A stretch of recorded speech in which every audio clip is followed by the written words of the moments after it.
Welcome back to another episode of the Suits in the Stadium podcast. Joining me this week is Diana Sleep. Diana is currently the Senior Manager of Corporate and Premium Sales for both Paralympic and Olympic Games with On Location. Really enjoyed my conversation with Diana. We talked about so many different things, starting with her time at ASU and working in spring training baseball at Arizona, all the way to where she's at right now with On Location. I think the biggest thing that stuck out to me from my conversation with Diana was when she talked about preparation and planning ahead when it comes to different things in the sport management field. Whether that's a sales call you need to make, whether that's an event you've got coming up or a game you've got coming up, that kind of pre-game, pre-event work that you can put in is so important to really be able to execute that event and really be able to have maybe these different things that may come up during the event figured out and handled ahead of time. So really enjoyed my conversation. Hope you enjoy my conversation with Diana Sleep. Folks, please help me welcome in this week's guest, Diana Sleep. Diana is currently the Senior Manager of Corporate and Premium Sales for Olympic and Paralympic Games with On Location. Diana, how are you today? I am great. Thank you so much for that intro. It sounded so great when you said it, but thank you so much for having me. It's really a pleasure to be here. You are welcome. Super excited. I reached out on LinkedIn, saw you were doing some big things in the sport management space. Figured you'd be a great guest for the podcast. Reached out. You agreed, and here we are. Yeah, thank you. And I've seen the list of folks you've already talked to, and I'm just thrilled and honored that you want to talk to me too. So thanks again. You are welcome. Let's jump right in. Question one. What pivotal experience in your education or early career helped you realize that the sports industry was the right path for you? Okay, great question. I'll take it all the way back to Bishop High School in Santa Barbara.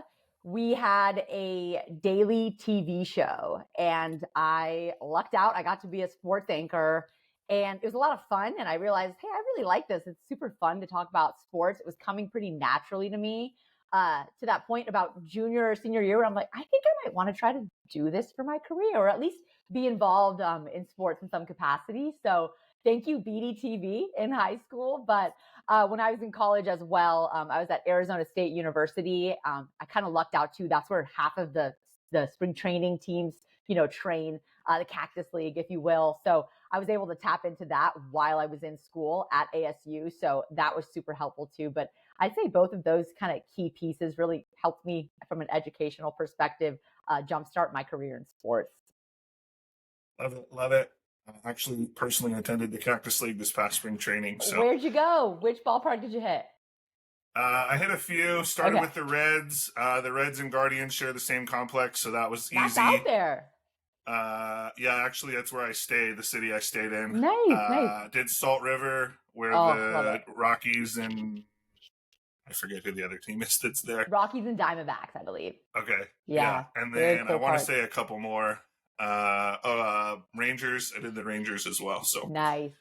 Love spring parts. training. Love it. Yeah. It's such a great casual atmosphere, but it's still Major League Baseball. So I feel super lucky that I got to be a part of that too. I'm glad you got to go out there and experience it. Yeah, the casual is definitely the best part. It's why I go as someone that enjoys autograph seeking as well. It's much easier there than it is at the Major League ballpark. Oh, way easier. And you get to see, plus they walk off the field in like the fourth inning, most of the big stars. It's true. You have a really good opportunity, but it's a well-kept secret. I love it. Next question. How have your educational background and work experiences outside the sports sector, which I don't know that you have many, from doing my research, you've been in sports a decent amount of time, but how have those contributed to your success currently in the sports world? Yeah, that's a great question and a great point. You're spot on. I've been super fortunate since college, and taking advantage of spring training and what I got to do while I was at Arizona State. I really pretty much always was lucky enough to have a role in sports. However, during the pandemic years, I did find myself in kind of a mini gap role where to make a little extra money, I was working and selling PPE supplies, believe it or not. And talk about a role that was pretty humbling, to strip it back, and be selling to hospitals and folks that needed to buy PPE supplies and equipment. That was like back to sales 101, if you know what I mean. I wasn't backed by a flashy organization or a cool event.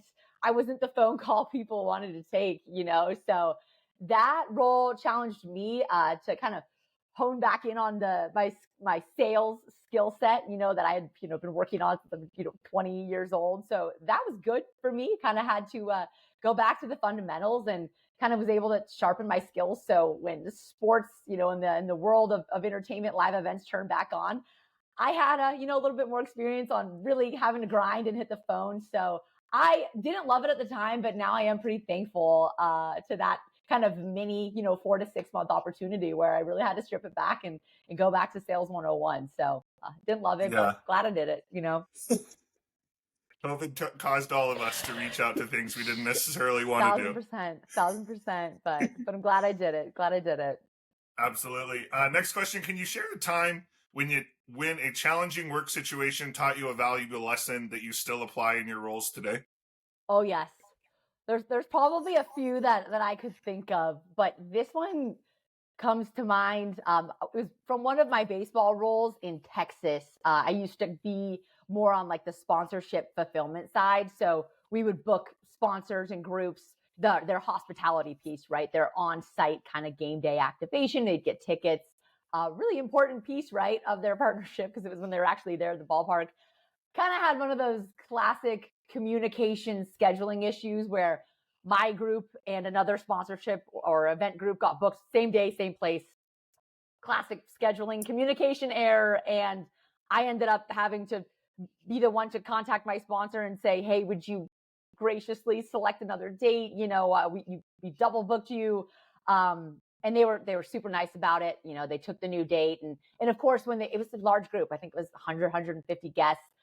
Of course, on the date when they did show up, they were kind of in this cool outfield spot. We actually had a pool at this ballpark. It was so cool. But, we went above and beyond when they were on site for their rescheduled date. We actually arranged a couple of player meet and greets. It was minor league baseball, so a little easier to do. And then there was a ballpark giveaway that night. So we were actually able to get all 150 of their items autographed by the team's players. So that was a cool way to make up for it, and kind of deliver an experience that was even better and more meaningful, than the one that they were originally scheduled for. So super grateful that we were able to deliver still and keep them happy.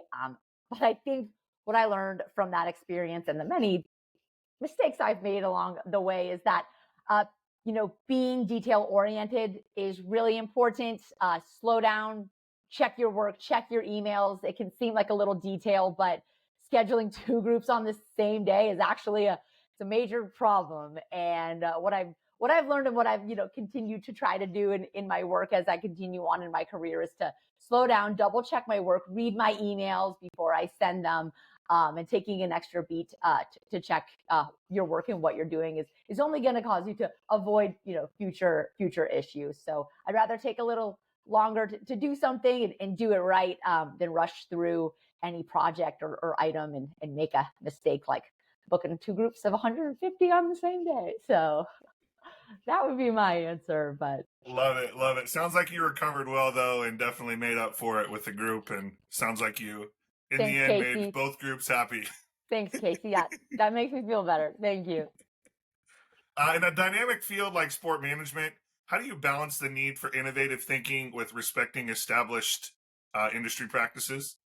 That is such a good question, Casey, because I think what's so important to note is that in any industry you work in, at every single organization you work for, you're going to kind of uncover a new corporate culture everywhere you go and you work. So I think first and foremost, it's important to get in there, be observant, take some time to kind of see what the landscape is like, understand what the company culture might be.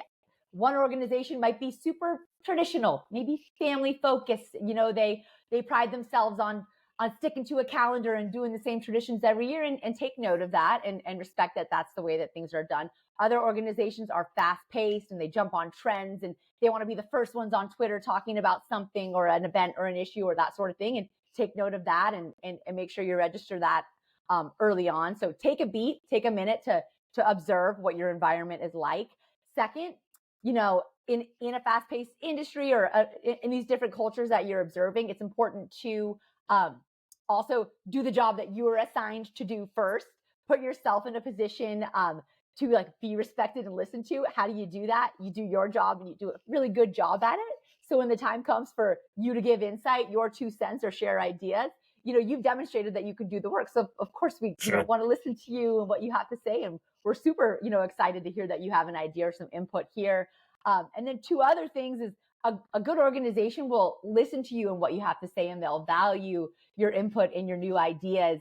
And then lastly, if they do shoot you down, if you give a recommendation or shoot out an idea for a theme night or something and it's a no-go, don't get discouraged. It's not personal. It's just wasn't what they were rocking with, and try again the next time. Don't get defeated, because it does demonstrate to your organization or to your employer that you care and that you're engaged, and that you've bought in. Nothing's worse than when a leader turns to a conference room and they're like, any questions, any feedback? And you're just like blank stares, people that are just thinking about, Chipotle for lunch or something like that. So that would be my advice on kind of how to approach and respect what's going on at your current organization, but, rise to the occasion and speak up when it's your opportunity to offer, some ideas and some insight there. Yeah, I love it. And I think a point that you mentioned, just the idea of make sure you do your job first before you're willing to offer up ideas. Obviously, if you're not completing your own task and then you're the guy that's always giving ideas, Right. You're going to wonder why the heck you're giving ideas. You can't even do your own job. Totally So agree. I think that's a great point. Make sure you do the job you're assigned first. Right. As you mentioned, be a sponge, be attentive, and then share those ideas. So I love that. Exactly. Thanks, Casey. So a lot of the people that listen to this podcast looking to get into sport management, looking to advance in sport management. My next question is, what are the key skills or qualities that you believe aspiring sport management professionals should focus on developing to stand out in a very competitive job market? Yeah, it's a great question. And it's the question of the moment, right? For anybody that wants to come work in sports. I think this was true when I was going through it as a college kid, and it's true now, but in kind of different ways. I think being flexible and open-minded about the role that you want, it's super important to kind of adopt that mindset early on, and be open to, not only just different roles. You may see community relations, you may see account executive, you might see inside sales representative. Be open to learning about what opportunities could be out there as far as a position. Also, be open to different leagues. When I first was learning about sports, I thought there were 3 leagues and that was it. And learned, luckily I learned pretty early on with my exposure to baseball in Arizona that not only are there spring training opportunities, but there's a whole farm system of many organizations that are running just like the big league clubs are. In fact, they're feeding, players up there, and they work cohesively in a lot of cases. So be open to working in minor leagues or different leagues or sports that aren't necessarily your favorite. Be open to that. And then lastly, embrace the possibility of going anywhere. I mean, you're not going to always be in your dream location, but look at that as an opportunity to experience a new place, a new environment. I think not only will that open the doors for you and opportunities and positions, but when you go out there and embrace that opportunity, you'll get better. You'll have this really cool role in sports, but it'll challenge you to think bigger, to absorb a new culture, learn about people, become a better person, both professionally and then just kind of character-wise too. It opens your mind and your heart when you go and you live and you experience a new place. So that would be kind of my 3 key pieces of advice when it comes to thinking about, your career and your next move. Just look at anything as not, that's not a bad thing about the role. It could be an opportunity for me to really grow. And the more you do that, I think you'll find too that you'll enjoy the journey. You'll look back and be like, man, I can't believe I did all that. It's so cool. So that would be my advice to someone that's just getting into the sports world. Love it. Next question. The sports industry is known for its high pressure moments. You mentioned a little bit ago you had one with the two groups that you accidentally booked on the same day. How do you maintain composure and make strategic decisions during intense situations? Yep, there's a lot of them, and I don't think that's special to just the sports industry. I think in a lot of industries, you're high pressure, right? In sales across the board, you're going to have moments that can get a little heated or touchy, or you got to be able to think on your feet. And I think the best way to face any of these issues or obstacles is to go into it super prepared. You have the time before a sales call. You have the time before the game begins, before your event begins. So preparation is key. When you are in the moment, you can lean on that preparation and the practice that you've already put in, so you know how to rise to the occasion. In sales, we are faced with objections on almost every single phone call or pitch or sales process. And if you can prepare and kind of talk through and think through and practice, how you respond to those objections, you can work through them before they even arise. So you're well equipped to handle any challenge that might come your way. And then in the moment, whether it's sales or not, you can lean on your past experiences, past trials and tribulations similar to the one I noted earlier. And you know how you charted those waters. So you can lean on times before when you've been in the same boat. And there's always a kind of a way and a course of action, whether you're facing that exact problem in the moment or not. So be prepared and then lean on, the times that you've been through before, and you'll be okay. That would be my best piece of advice there. Yeah, I love it. Leaning on the things you've come from and you've learned from, for sure. Yeah. Next question, a big word that I'm learning as I manage this sports management space is the word networking. Networking plays a crucial role in many industries. How can introverts or individuals new to the field effectively build a strong network in the sport management sector? Yeah, it's a great question. I think networking is important to almost every role that you're going to have. You're always going to, because guess what? In most everything we do, whether it's the sports world or not, you're working with other people. So I think what's important to remember about networking and getting out there, whether you're shy or not, we're all people and we all started somewhere in our careers. So first and foremost, if you are a little shy or if you're introverted, I am not necessarily super introverted, but some people are, but it's important to remember that we're all human. We all started here, and most people are good, friendly, kind people who are super happy to have a conversation with you, answer a few questions. Have you ever read the book Never Eat Alone or heard of it? I have not, no. Well, it's a great book and I recommend it. It's all about kind of the power of connections and relationships.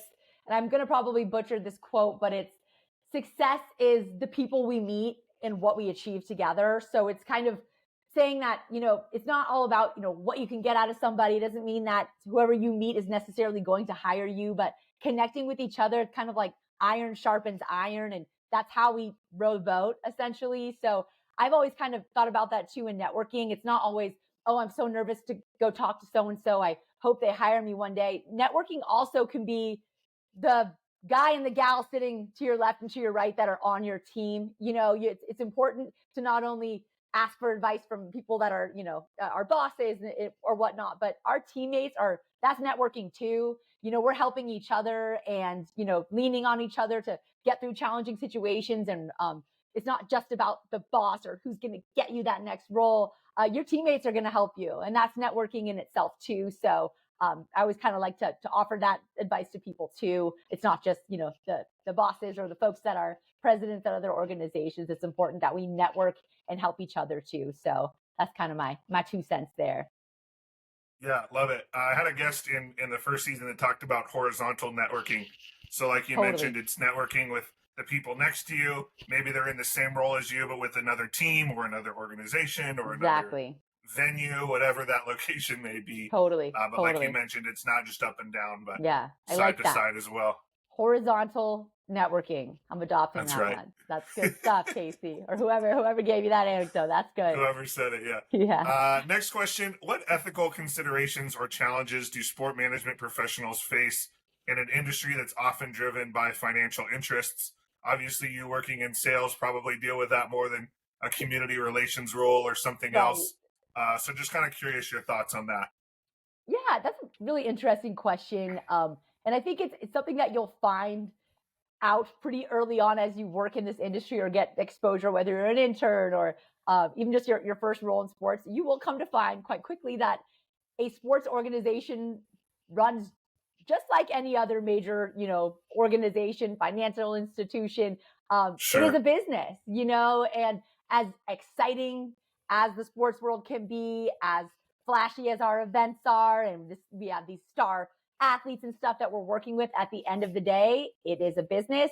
It's it's a fun one. That's why we're here. That's why we love it. That's why we all want to work in it. But it is important to remember that just like any other, just like Bank of America, just like Goldman Sachs, we have accounting, we've got HR, we have our advertising and marketing wing, we have all the other major departments that every other organization would have. And at the end of the day, what the leadership is going to do what's best for the business. So it's important to kind of grasp that reality early on in your sports career and understand that you are contributing to the overall, financial success and overall financial health of the organization. So understand that. And then the second part of that would be to remember what you can control in that equation when it comes to the ethical side. The cool news is you always have the option to operate and exercise the best course of action on any challenge you're presented with. You can choose your attitude, you can choose how you treat and how you speak to people. You get to decide what kind of a person you're going to be and what kind of an addition you're going to be to your team, your department, and your organization. So that's the good news. You'll always have the option to be the best version of yourself for your team and for your organization. So that's what I'd say about that. Great answer. Great answer. I'm going to throw in a question I actually didn't send you, but don't worry, it's not a tricky question. Okay. But it's a question I asked in season 1, and I love asking. I just want to ask about mentors that have helped you get to where you're at. Yeah. Obviously, starting with your college years at ASU, working with the different baseball teams that you've worked with. Now you're with On Location. Just want to talk about first, maybe who were some of those people, and then how would you say they most helped you and pushed you in your journey to get to where you're at? Oh yeah, I love the mentor question because I wouldn't be here without some of my mentors, and I'm still probably hopefully gonna have more along the course of my career. And best case scenario, one day I'm somebody's mentor too. So see a lot of value in that. A couple names that come to mind right away is Matt Slatus. I worked under him at the Dodgers spring training facility out there in Arizona, and really appreciate just all the advice and insight he provided me. And then he along with Courtney Baker, who I worked with out there, gave me my first opportunity to work full-time in sports. I actually was able to take over in a full-time role there under Matt out there at spring training. And I just really appreciate his patience with me. He would take the time to explain the way, things were done, whether it was my department or not. I'm a bit of a question asker. I think a lot of my bosses and my leaders would confirm that, but really appreciate Matt. And I've loved watching him continue to grow in his career. It's been really cool. We've actually kind of crossed paths in different ways along the last couple of years of both of our sports careers. Later on in sports, I worked with S.J. Tucker. He wasn't even my direct boss, but a mentor to me. One of those individuals that just worked really, really hard and would push the envelope on things when it wasn't super easy. I actually worked with him in Memphis. And I admire his drive so much today. And he's just been killing it in his sports career. He's in New York. I believe he's in Detroit now.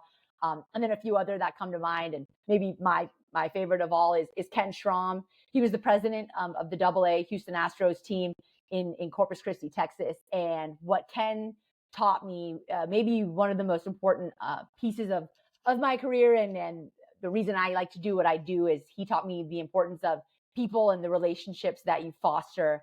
And how that trumps any value or price or deal you're going to get done is treating people the right way, continuing to foster those relationships, and being kind to people. That was really what Ken instilled in me in my career, and Ken really has supported me through the rest of my sales career as well. And we keep in touch today, and I'm just really grateful for his leadership. And then lastly, I did work under Brent Cahoon on my U.S. Open of golf job out here in Los Angeles.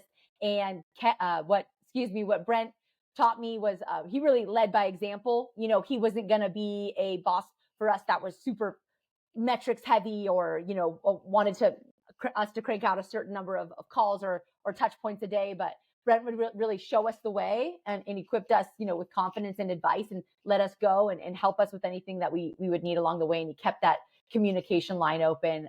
So I'm really appreciative of the time that he spent with me too, in my last role before joining this Olympics role. So I could go on forever about some mentors that I hold near and dear to my heart. But how about you, Casey? Do you have one or two that stick out? Who made you who you are today? Yeah, many. A lot of them I had the opportunity of having on the podcast. Some different names. Bill Schumard, who was season 1, episode 1. Awesome. Very first guest I ever had on the podcast. He worked in college athletics. He worked for Special Olympics, Southern California. So I've gotten to know him. A Awesome. gentleman by the name of John, who has been my mentor for many, many years before this program. Just more of a personal mentor in kind of all life stages, not just professionally. The So best definitely kind. love that. That's right. So have people I turn to for different things. Some people I turn to for all things. So it's nice to have those different people, but those are the two main ones that come to mind for sure. Love it. Love it. That's good stuff. Yeah, but I do love asking that question because obviously, as you mentioned, we didn't get here alone. You being where you're at, me being where I'm at, we didn't get here by ourselves, and we've had a lot of people that have helped us to get there. So I love just getting time to thank them and shout them out. Yeah. So bringing it home, final few more fun, lighthearted questions, just getting to know you. Behind the suits and business strategy, what's a quirky or unexpected sports-related hobby or interest you indulge in to unwind? I probably, along with a lot of people over the last couple of years, have gotten really into F1. I'm sure you heard. Do you watch Drive to Survive? Have you tuned in? I have not, but I have heard about it. I'm well aware of the. That's hey, if I can make a new Netflix rec, Drive to Survive, and then with that, I think Netflix has kind of followed suit. It's been a wildly popular show over the last couple of years, and some of these other sports-centered kind of docu-series on Netflix and beyond, I'm such a geek for. I don't if you watch Hard Knocks. I am loving the whole Aaron Rodgers Jet situation going on right now. It's a real hoot. Quarterback on Netflix. Yeah. I didn't even know I needed to know all that about Kirk Cousins. I am loving every episode. I am just so obsessed. Or Marcus Mariota. Yes. I didn't even know. Who knew we needed to know all these things? So loving quarterback, full swing, and all those kind of docu-series. I've been geeking out over those. I wait for them, to come out each week, and I'm super tuned in. So are you into any of those? If you're not Drive to Survive, are you in tune with, are you watching Hard Knocks? Are you up to speed? I do watch Hard Knocks. Yes, I have not watched Quarterback, but I've heard a lot about it as well. The big one that obviously came out during COVID was Last Dance. Oh, yeah. Obviously a great one there. So good. So good. So definitely a lot of hype on all those things for sure. Add to the queue, Casey. All right. I got books to read now. I've got Netflix to watch. Got a lot to do after this episode. But it is funny you mentioned the Hard Knocks thing. I know you worked in baseball. I saw something the other day where someone suggested that they should do a Hard Knocks version with a baseball team starting at spring training and running through the season. Totally agree. Wouldn't that be the best landscape to do it at, spring training, where they're having all the fun, all the guys are in the locker rooms, like the minor leaguers are literally walking from one clubhouse to the next trying to make the squad. It's a great idea. What team should they do, Casey? What team, if they could send it to the first team, who do you think it should be? I want to say the Angels, but there's not much to show on them right now. So, especially next year, we're not going to have anybody. I know. It could be interesting. Who knows? But I mean, I guess the team that everyone's kind of. Are you a Dodger fan? I'm not at liberty to disclose that information. I am. Yes. That would be my vote. 100% would be to send them, to Dodgers spring training and get them back there in the, minor league fields and see who's going to make the squad. But it'd be so much fun. I love their coach. They have a great kind of team chemistry. But what would be cool about that? I could go on a whole tangent about this, but a lot of the spring training facilities have two teams on site. So they could kind of do a dual, if it was the Dodgers complex, the White Sox are there too, or they could go out, where the D-backs and the Rockies are and kind of get a little, flavor of both teams and two birds, one stone. We should pitch this. We should all work on that. We'll talk offline.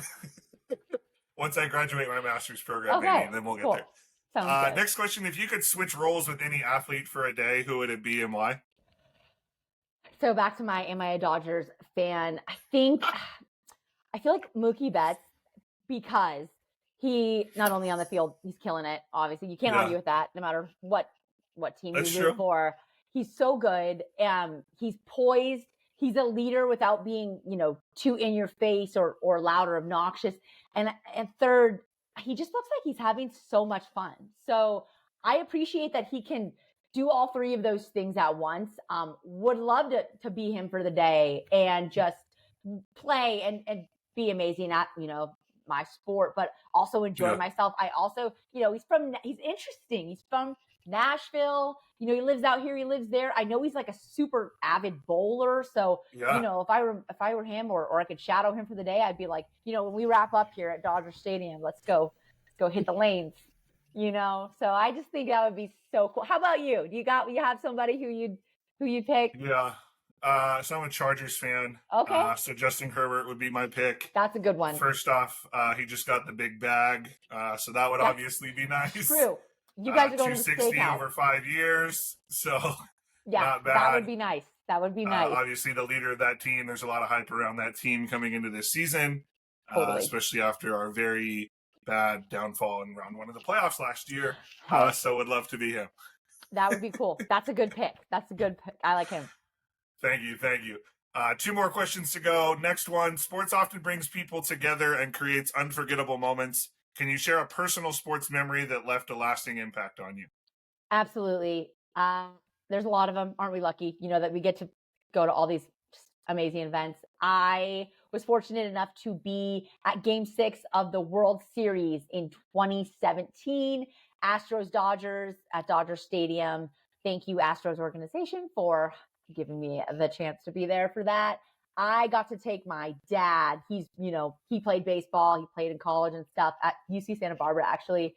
And he's the reason I love sports so much. So being able to take him to the World Series, and we had probably the best seats I've ever had at Dodger Stadium for Game 6 of the World Series. Verlander on the mound, Jock Peterson went yard. I mean, it was an awesome game. I don't think we sat down once, the entire game. That atmosphere was electric. If I close my eyes, I'm right back there again. And I say to my dad, I think we both collectively agreed, one of the best days of my life so far. And I'll never forget it. So I'll always be thankful to sports and to this career to give me that moment. We'll never forget it. So very, very special.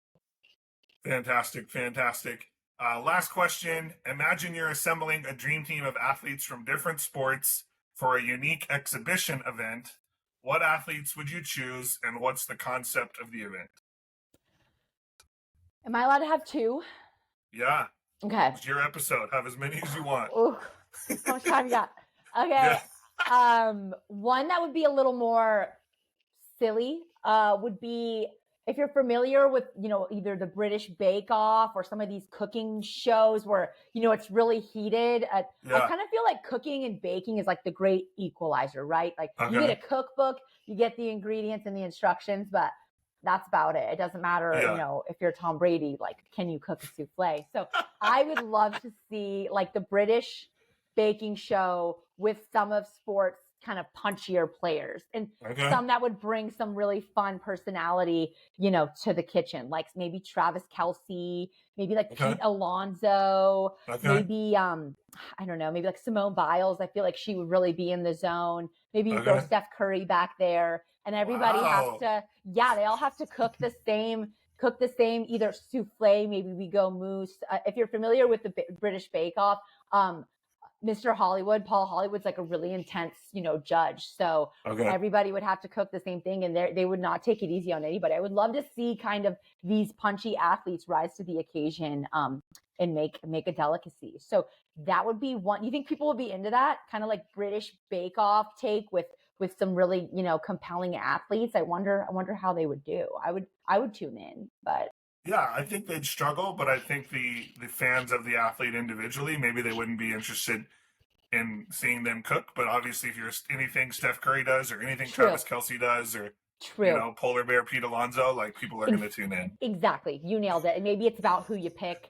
And then my more serious, maybe more educational concept would be to take, some really compelling sports athlete leaders. Maybe if they could be retired, maybe I'd pull a few, that are beyond the game now, maybe like Jeter.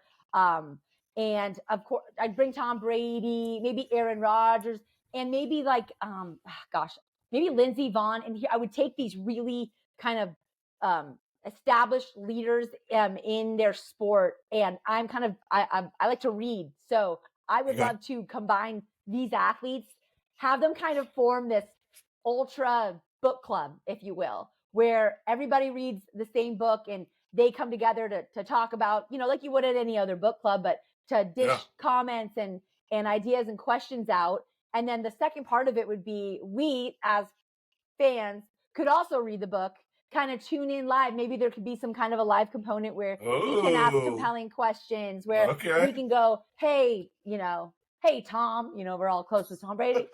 What did you think about that crazy twist in chapter 4? And, maybe we can have some live, fan content exchange. I like it. You could even, this could go above and beyond, if the author was willing and, God willing, they were alive and well and could come speak on behalf of the book too, involving the author would just be a slam dunk. So that's my second concept, like athlete book club. I don't know if you're a reader or if you tune into that, but that's my other idea. Yeah, if you keep going here, I could dish a few more out, but I think those. I just love the fact that you'd reach out in the live chat and be like, "Hey, Tom. Hey, Tom. Hey, Tom. Me, Diana. Tom, what do you think?" Exactly. Yeah, that's exactly how I do it. But those are my concepts. Of the two options, which do you think would get more viewers if both are on TV? Man, maybe I would have to think about which age demo, might pick that up. I feel like if it were maybe in the 20s and younger, maybe, Pete Alonso and Travis Kelce throwing flour at each other would maybe be more there in the little market. And then I think maybe myself and adults included would rather read the same book as Aaron Rodgers and Tom Brady. So that would probably be the demos I would assign to each of those concepts. How about you? Which one would you pick? I'm going to go with the baking side. Not personally, not a big reader. I do like the baking competition. I have not watched British baking, but MasterChef Junior, Hell's Kitchen, all those kind of things. Big fan of those. So I think that would be great to have some of those guys. And like I said, I think like you said, I think the bigger personalities, like a Travis Kelce, even Travis and his brother Jason have a podcast, and it's just hilarious. They would be great. Would love to have them. Love it. Well, Diana, thank you so much for sharing just about your journey in sports, the things you've learned, the places you've been, the things you've overcome, and just a little bit behind the scenes. I appreciate you being a part of season 2 of the podcast. Thank you so much. Thank you. Thank you so much, Casey. It's been so much fun chatting with you, and congrats to you so far on, all that you've done. And I can't wait to see what you continue to accomplish. Thank you for watching another episode of the Suits in the Stadium podcast. You can still find the audio version of our podcast wherever you get your podcasts, including Spotify, Apple Music, Google Podcast, iHeartRadio, and many more. New this season, you can find the video version of our podcast on our YouTube channel. Please make sure, if you haven't already, to follow us across social media platforms, including LinkedIn, Instagram, Twitter, and TikTok. We release new episodes every Monday, so make sure you subscribe so you never miss a single episode. Thanks so much, and we'll see you in the next one.